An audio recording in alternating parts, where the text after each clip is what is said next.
Hello everyone, hope you are doing well.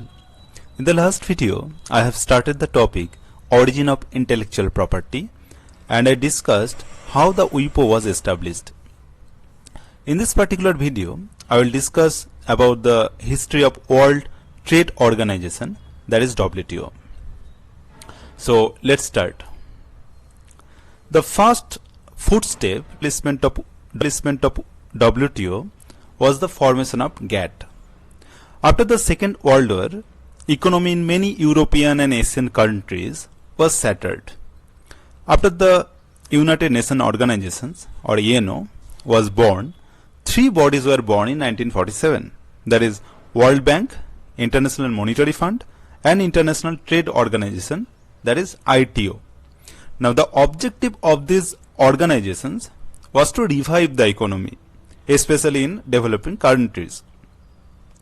Now it was hoped that ITO would address the trade barriers and other issues indirectly related to trade, including employment, investment, restrictive business practices and commodity agreements. However, the ITO treaty was not approved by the US and few other signatories, and therefore the ITO never went into effect. Now in the absence of an international organization for trade, the General Agreement on Tariffs and Trade, that is GATT, was formed to promote the international trade by reducing or eliminating trade barriers such as tariffs, that is taxes. Now, the GATT was signed on 3rd 1947 in Geneva, Switzerland. 23 nations, including India, ratified GATT on 1st January 1948. So from which date the GATT started its operation. Now the objective of India signing the GATT agreement is to export indigenous products and in turn purchase oil, industrial raw materials, machines, new technology and other things that are domestically needed. Now the role of GATT is to provide a stable and predictable international trade system, to act as a mediator in settling the disputes between the countries regarding trade, to hold frequent negotiations, encourages reductions in tariffs so that expansion in world trade becomes possible. Now total 8 rounds of negotiation occurred under GATT. The first round was held in Geneva, April 1947, while the last and largest round was held in Uruguay, September 1986. Now, during 1950s and 1960s, continuous reductions of tariffs led to high rate of world trade growth. Thus, in the GATT era, the biggest advancement in international trade liberalization have come into existence through multilateral trade negotiations. Now, the last round of GATT was Uruguay round. It was the largest ever international trade negotiation. It was launched at Punta del Este, Uruguay on 20th September 1986 and formally concluded at Marrakesh, Morocco on 15th April 1994. Now, the reason for the Uruguay round was the ineffectiveness of GATT in different areas. For example, in 1970s, despite the GATT's success in trade growth through tariff reductions, global competition led a series of economic downturn leading to high rate of unemployment, factory closures like that. So to overcome these, governments were trying to develop bilateral market sharing agreements within the competitors and embark subsidies to maintain holds on agricultural trades. Now trade services were also found promising globalization of world economy, but the rules are not covered in the GATT.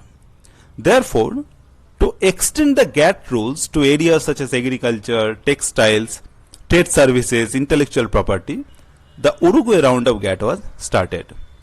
Therefore, the objectives of the Uruguay round was to reduce the agricultural subsidies, to lift restrictions on foreign investment, to begin the process of opening trade in services like banking and insurance, and to include the protection of intellectual property.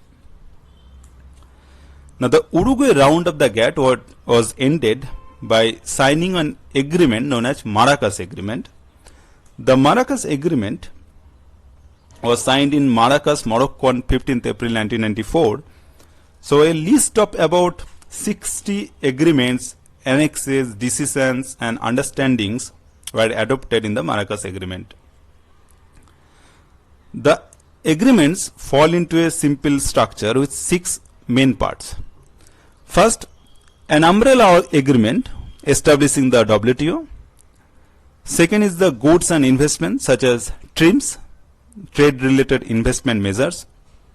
Third, services such as GATT's General Agreement on Trade in Services.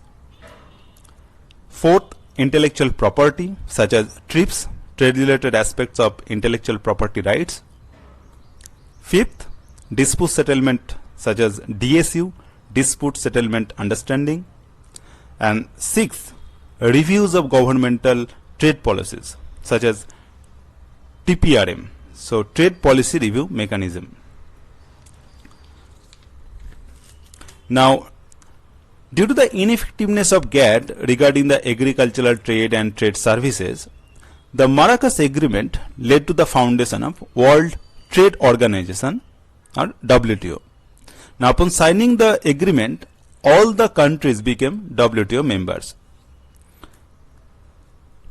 Now, WTO officially started its operations from 1st January 1995. The headquarters of WTO is in Geneva, Switzerland.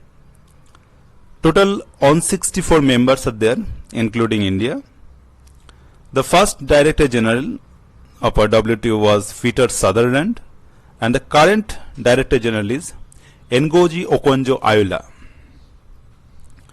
Now, the WTO is an intergovernmental organization that regulates and facilitates international trade in cooperation with the United Nations system. The main functions of WTO are like it deals with agriculture, textiles, clothing, banking, telecommunications, government purchases, industrial standards and product safety, food sanitation regulations and intellectual property. Foundation of multilateral trade system by treating foreigners and locals equally, bringing free trade through negotiations, predicting through branding and transparency, promoting fair competition. It brings benefits like peace, solving disputes among countries, free trade that in turn reduce cost of living, choice of products, quality, economic growth and good government. The Maracas Agreement also included the TRIPS Agreement, that is, the agreement on trade-related aspects of intellectual property rights. The TRIPS Agreement establishes minimum standards for the regulation of intellectual property by the WTO members. It introduced intellectual property law into the multilateral trading system for the first time. Now, there is a certain reason behind the TRIPS Agreement. In the later part of 20th century, industrialization became the major objective of the many nations.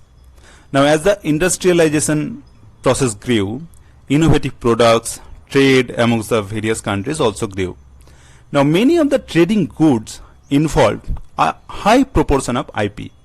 Thus, intellectual property rights became a crucial component of international trade.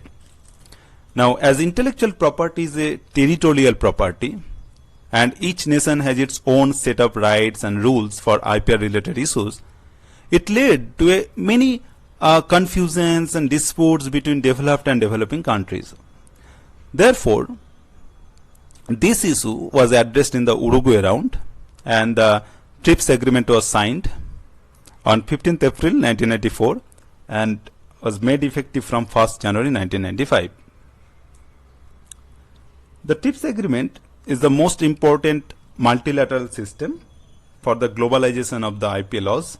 It also plays a crucial role in establishing a strong link between trade and IP. Now, the agreement covers all the types of intellectual property such as patents, including the protection of new varieties of plants, copyright and related rights, trademarks, geographical indications, industrial designs, layout designs of integrated circuits, undisclosed information, including trade secrets and test data. Now, the TRIPS agreement has three main features: standards, enforcement, and dispute settlement. Now, the features of the TRIPS agreement were appreciated by all the member countries. However, a concern was raised about the restricted access to patented medicines and pharmaceutical products. Therefore, a special ministerial declaration was adopted by the WTO members to clarify the regulations of TRIPS agreement with regard to the principle of public health. This declaration, known as the Doha Declaration on the TRIPS agreement and public health, which was adopted in Doha, Qatar on 14th November 2001.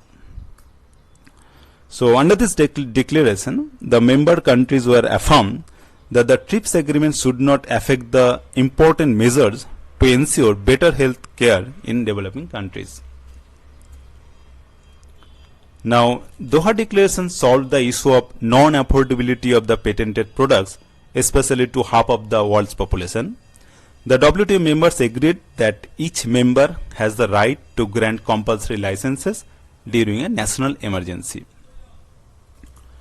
Okay, so thank you very much and thank you for watching.